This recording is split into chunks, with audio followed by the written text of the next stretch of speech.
Hi again, it's me, Kimmy Moon. So we're talking about using Wavemaker version 4 for different projects where you might need to kind of change your mindset when you're writing. And the easiest way to do that, to help with eye strain or something you might need to do a real pick-me-up and make the colors bright.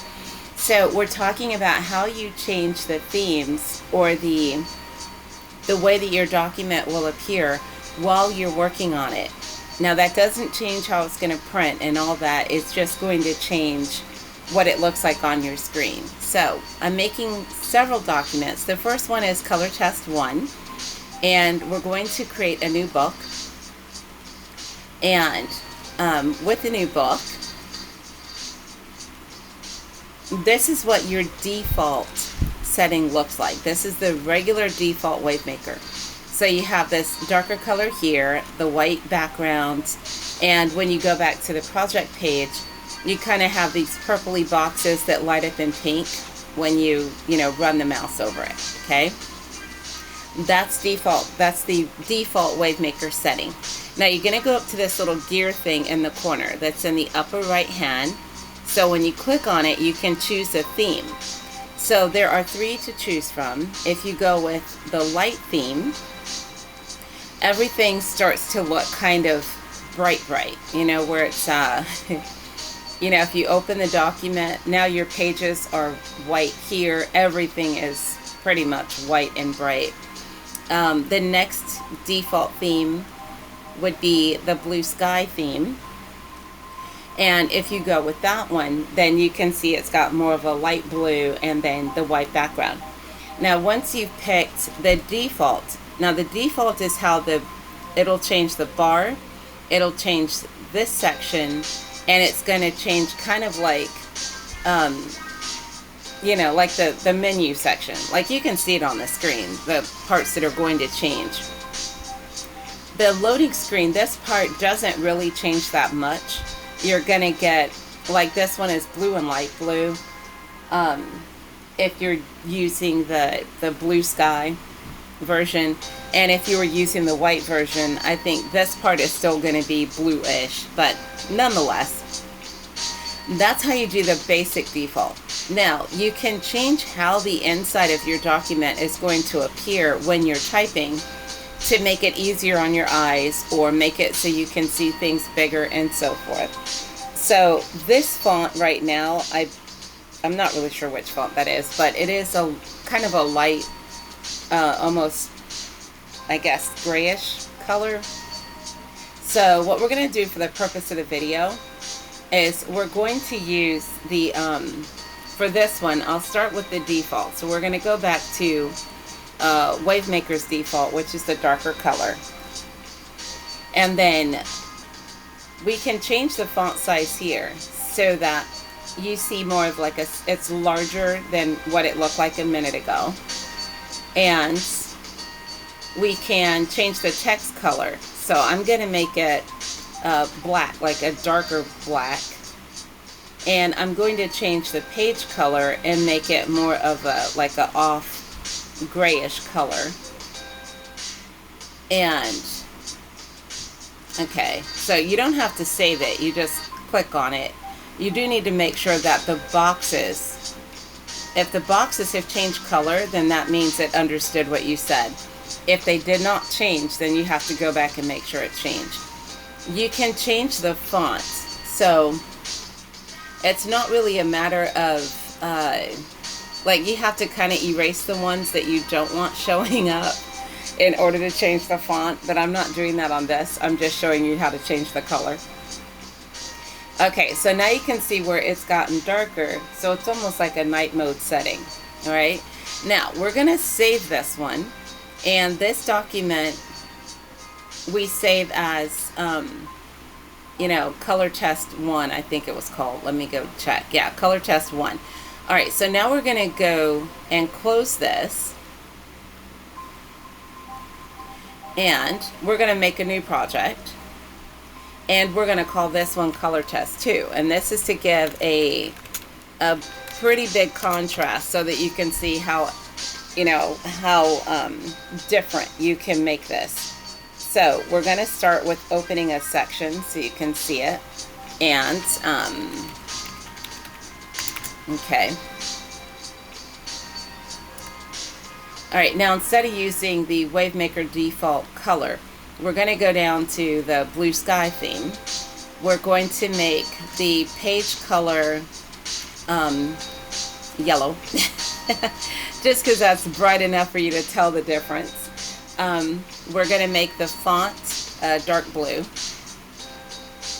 We're also going to change the font of the typewriter page so you can see how that works. So I'm making that one extreme pink here just so you'll be able to see the contrast so you'll know the difference. And we'll just keep the text black. Okay, oh, and by the way, in case you need to, this is how you reset the default. If you change the default, it will erase pretty much everything you've already put in here, so you want to make sure that you really want to do that when you say that. Okay, and we also want to go up to font, and I'm going to make the font big. I haven't tried that before, so we're going to see how big is big. Okay, wow, that's big. Okay, so you can see where this is now yellow and blue, and this part has the sky blue kind of look to it. When we click on the typewriter, it's going to go complete pink and black, and wow, this would really hurt your eyes. But so for this project, let's go back out because we did name it. So this was color test 2, right? So we're going to save it. And now we're going to go all the way out so we can bring back color test 1. And this is to show you what parts change and what parts do not. All right. So we're going to load it from the computer. We're going to pick color test 1.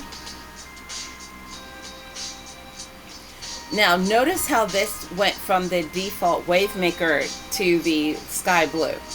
Whatever color you choose up here, whichever theme you have picked, that theme is going to go across the board no matter what you're working on. Every time you open Wavemaker, the theme stays the same. All right. The changes you made down here, however, will stay according to the document. So let's go back and take a peek. When we open this one, see how the background has stayed brown and the letters have stayed black? And they're normal size. And if we go out here, it's not pink and loud anymore. It's the regular white and black, the default. So the part that you don't really have like massive control over is the default setting when it comes to the theme. So whatever theme you pick will remain across the board every time you open this. But all of your detail settings will change. So just to show that again, I'm going to go out of here. I'm going to load the other project, which I believe was project 2. Let's hope.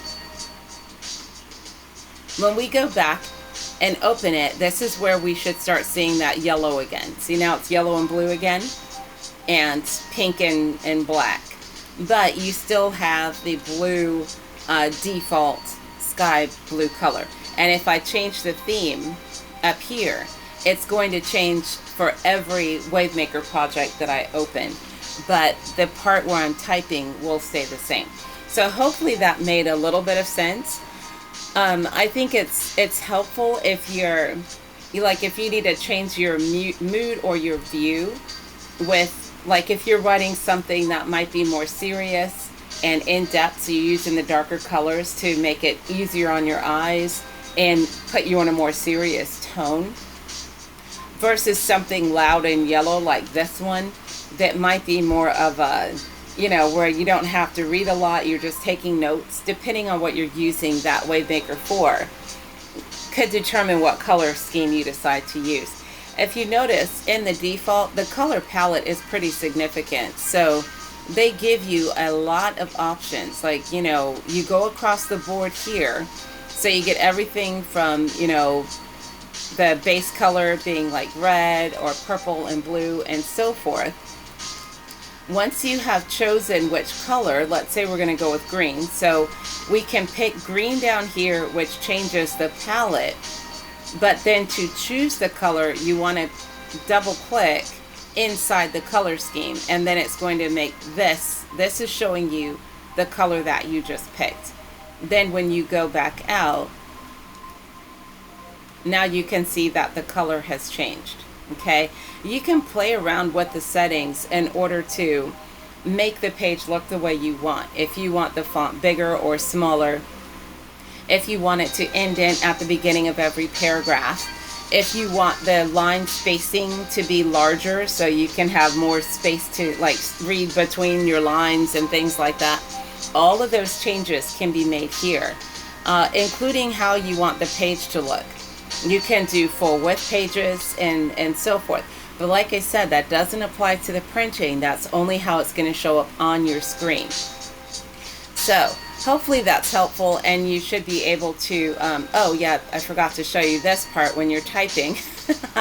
If you check this box at the bottom down here where it says typewriter sound, okay, we're going to pop back over here and click the typewriter. So when you're typing, see how you can hear it makes a old-fashioned typing sound. So for people who find that nostalgic sound, you know, enjoyable. Now, unfortunately, it does not transfer into here. So if you're typing in here, you're not going to hear it. It's only when you're in typewriter mode. So just a heads up on that one. I don't know that there's a way to make it type inside of the regular sections and documents other than to go into typewriter mode. So that's something to think about if you want to. But that's how you change your colors and themes. And yeah, like I said, it's helpful for mood changes. It's also helpful so that you can glance and know which document you're in without having to go all the way back out to the beginning and look at it, especially if you're doing or working on a lot of projects at the same time, or where you have to switch back and forth often. All right, so that pretty much takes care of that portion. And in another section, because I did just show you how you go in and out of documents that quickly, I can show you easy ways to be able to manage your files so that you can pull them as quickly as I just did. Because like right now, all I did was close and pull a new one. Normally though, you would need to save it. And if you notice, I had files that, let me go back out so I can show it to you. See, I just closed it without saving anything. So anything I just did is not up there anymore. So if I'm loading it from my device, you see how you have all these different folders? You would want to, find a way to make sure that you've organized them so that whatever you're working on, you can just go back and forth quickly and pull them, so you're not dealing with massive amounts of files. But I'll get into that in another video. Right now, this is just how you can make it so it's easy on the eyes, or that it looks the way you want it to look, to make it easier for you to get through the document you're working on. Okay, hope that helps. Talk to you in the next one. Bye.